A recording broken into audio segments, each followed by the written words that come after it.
So after a while, I'm not too sure how many guys are going to want to run up and tackle him. Second down following the run. Hurry, hurry! Second. Easy, easy, easy. 59. Looking to jam the receivers at the line here. Press coverage look defensively.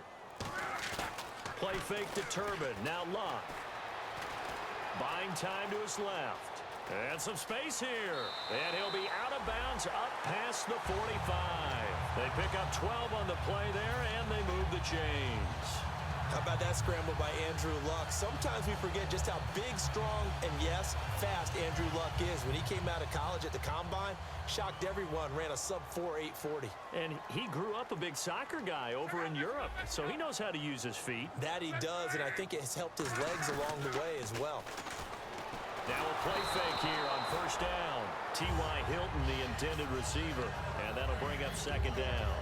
So the numbers have been good in the passing game, and certainly a big reason why they have the lead. But now here, third quarter, maybe go to the run game a little more? Yeah, perhaps. I mean, after that incompletion, a little credit to the defense for shutting them down on that play. Maybe you try and run the football a little bit more in this spot. But they have to feel good about how they've been throwing it overall. And he's brought down. And a nice carry there of 15 yards. For so many years, I was convinced it was a myth, you know, because you always hear about the smaller running back. Oh, he gets lost, you can't find him, and sometimes that's part of his genius. But it's true. You get behind big offensive linemen, the defensive line guys trying to find him, trying to peek around people to see him, and he gets... Looking for Moncrief, and it's intercepted. It's the 2014 NFL interception leader, Glover Quinn. And a big turnover there as his guys will get the football back. And Detroit getting set to go now. Glover Quinn came into the NFL as a cornerback, but he's morphed into one of the better safeties in the league, and he just finished this one off with that nice pick.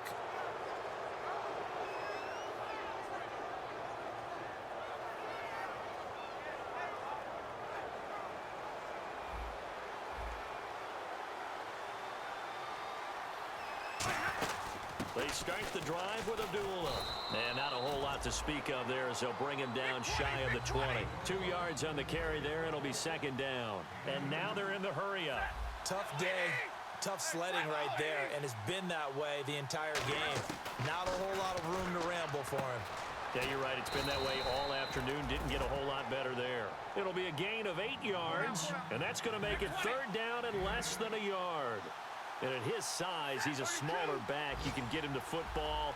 He can kind of get lost, make someone miss. It's good for him. Yeah, it's great for him. I like what you said there. Sometimes he gets lost in the traffic a little bit, but get him out in the open field into some space. That plays to his strengths the best and keeps him out of it where all the big boys are, you know, make someone miss in the open field. And a new set of downs here after picking up the first on the ground. They'll come out in the pistol. Stafford on first down. Flushed out right. And he's going to be taken down. He's sacked on the final play of this third quarter. Back now here on EA Sports. It's the Lions trailing, but with possession of the football as we get set to bring you the fourth quarter.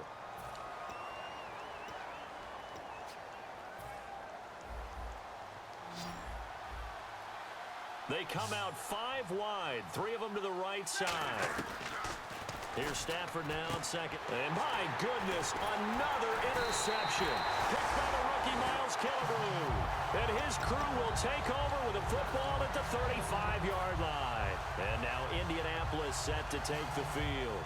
Looked like they had something going last drive. Then the interception happened.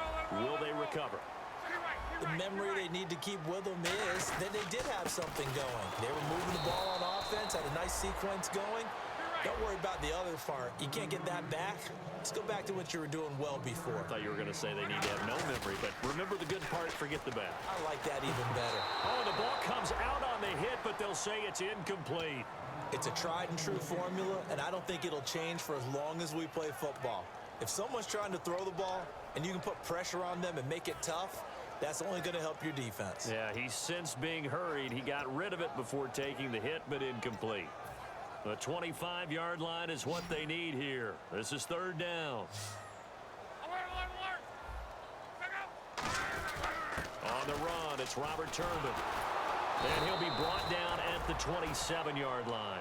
Give him 8 yards on the carry, and that's going to bring up 4th down. And once again, leverage wins. The offensive line, lower than the defensive front. They moved them and found some good space for the guy carrying the ball. Vinatieri now on to try the field goal for the Colts. From the right hash, this from 44 yards out. And Vinatieri's kick is good. And that will get the lead up to 14.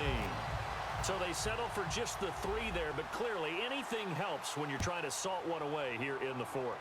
Without a doubt, I think a touchdown would have been the final nail. But 3 does give them some breathing room and lets them build up a little cushion. Here's the Lion offense now as they get ready to take over.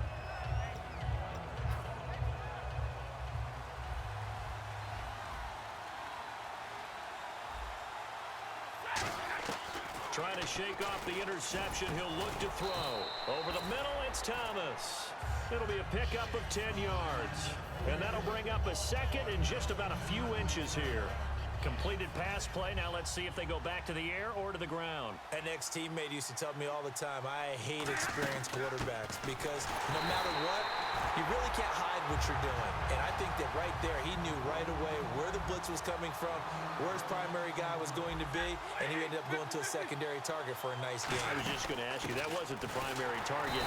He's so good at that, isn't he? I think he knew right away that he wasn't going to get to his primary guy. I think he read that as soon as he got to the line of scrimmage, knew where the pressure was going to come from, and said, I know how to beat that, and that's what he did.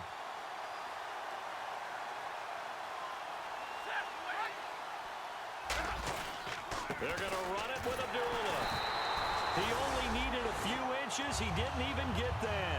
And the Colts are going to get the football in outstanding field position. The Colts now, their offense works their way back onto the field.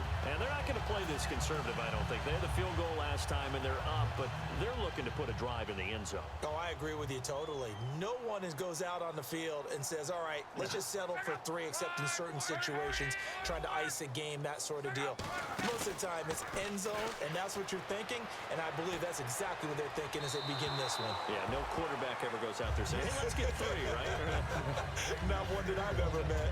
I guess they figure with a guy who is that hot downfield, who knows how to get the ball into the end zone, you throw it up and give him every opportunity, even though that one fell incomplete. Yeah, he's already been in the end zone multiple times, tried to target him again deep there, but unsuccessful.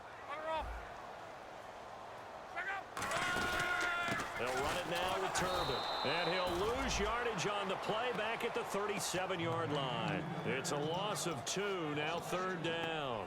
And in this situation with the lead 4th quarter, they're liking keeping the ball on the ground, I'm sure. That's just smart football, but you know the defense has to know it as well. They've got to stop them here. So now we're going to see that loading the box in a big way.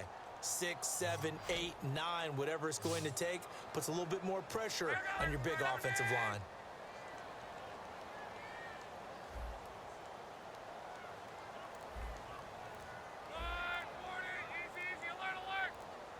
They'll need to get the play off quickly. And again, it's Turbin. And he'll go down at the 28. Give him 9 on the carry, but it's not enough. And it'll be 4th down. Vinatieri now on to try the field goal for the Colts. This to make it a 3-score game late. And this one looks good. It is good. Right down the pipe. And that'll push the lead up to 17. And you figure with that, this game's pretty well out of reach. It would take a heck of a comeback at this point. Being 3 scores down, I think that's too much to ask with time winding down here in the 4th. And he'll take this one near the 25, call it the 26-yard line. So here come the Lions now. And on that last drive, went for it on 4th, turned it over. But good job by their defense, though. They held them to 3, but this offense, they've got to be a little bit better, a little bit more careful here. And sometimes when you see these calls on 4th down, when they decide to go for it, it's not necessarily the coach saying, I believe in my offense. Sometimes the coach saying, I believe in my defense. I can afford to go for it here because if we don't get it, I don't think we'll give up more than 3. And that's exactly what happened there. You think that factored in? I do. I think that he had that in his mind going into the game, that I'm going to be aggressive on offense because I know I've got a defense that can hold up their end. A nice pickup there of 11 yards, and it'll move the sticks. And this is why trying to cover the angle route is so difficult. Anyone playing the linebacker position, when they see a running back out of the backfield widen because he heads towards the flat first, oftentimes you widen too much and overcommit. He cuts up. And no escaping this time as he'll go down. They got him for a sack. It'll be a loss of 10. And it'll bring up second. The game plan for any defense is finding ways to make a quarterback uncomfortable in the pocket. When you bring pressure from all angles, you never know who's going to get home. In this case, the left cornerback, right in the face of him, puts him down. To throw on second down is Stafford. Under a heavy rush, and down he goes. Denzel Perryman able to disrupt yet another pass play, his third sack of the afternoon. They come up in an empty set. 4 wide receivers, 1 tight end. Back to throw, Stafford. And now here is another interception. A great read, and it's picked off. And he will bring it back. An interception return for a Colts TD.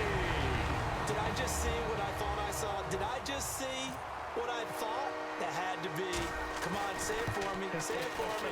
Who picked up that pass? The free safety. Oh, you got to have those great skills back there. Eyes, anticipation, great hands. And, of course, how about the fluid moves afterwards to take it all the way to the house? Sounds like you're watching your old game film up here in your head. Yeah, that's the dream I had of being that player. I just never was. And it's a pretty good return here as he'll get it up to the 29.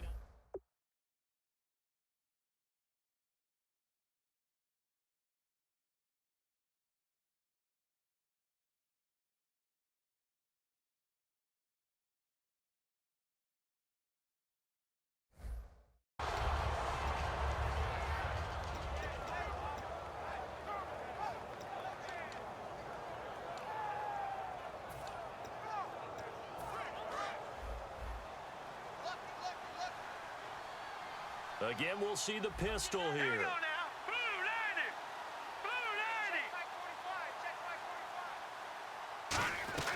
90. And now a first chance for the backup here to throw.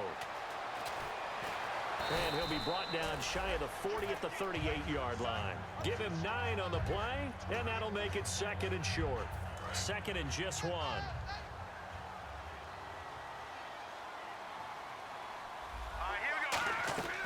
Davis now. And out of bounds on the other side of midfield at the 45. 17 yards on the pickup there. The drive will continue. It's a first down.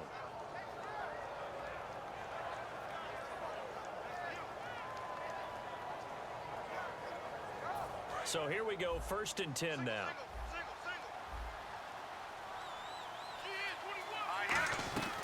Now they'll throw here out of the gun. Sideline throw, it's complete. And a nice job there of keeping the toes inbounds. Was that a receiver? Yeah, actually it was. It was a running back who was a receiver on the play.